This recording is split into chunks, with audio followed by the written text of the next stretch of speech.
une aventure dans l'aventure. Pression oblige, le tournage d'un volet de la grande saga créée par Uderzo et Goscinny est par nature compliqué.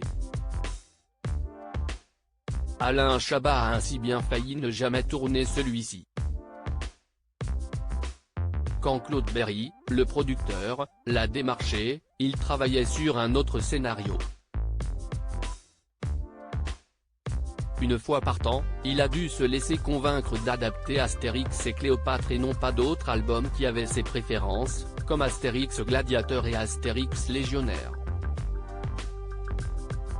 Le tournage a finalement été lancé, en studio à Épinay, à Malte pour les scènes aquatiques et au Maroc,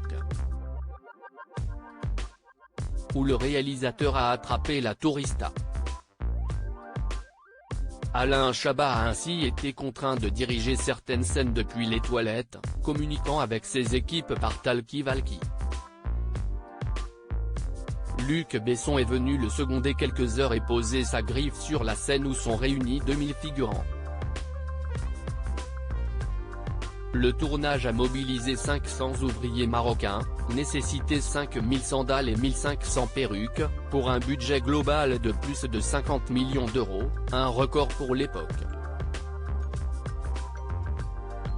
Les conditions météo n'ont pas été optimales puisque 2 tempêtes de sable ont perturbé la production d'Astérix et Obélix, Mission Cléopâtre. La pluie virulente a duré 8 heures et a tout bloqué durant 2 jours. La chaleur a aussi été très difficile à supporter, il faisait entre 45 et 55 degrés dans le désert de Ouarzazate, sans compter ce que dégageaient les projecteurs et les flambeaux. Déjà fabuleux par la présence de Gérard Depardieu, Christian Clavier et Jamel Debbouze, le casting s'est enrichi de Max, le fils d'Alain, sous les traits d'un enfant égyptien, et de Claude Berry en portraitiste de Cléopâtre. Omar Sy et Fred Testo avaient été engagés pour camper des peintres de hiéroglyphes, mais leur scène a été coupée au montage. L'animateur Pierre Tchernia, lui, joue un général romain et assure la narration du film, sauf sur une scène assurée par Jean-Pierre Bacry, qui a été de bons conseils à Alain Chabat pour la réalisation de certaines scènes.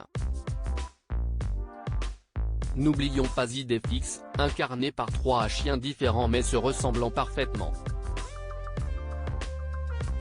Cerise sur le sanglier, Alain Chabat a convaincu le rappeur Snoop Dogg de chanter sur le générique de fin.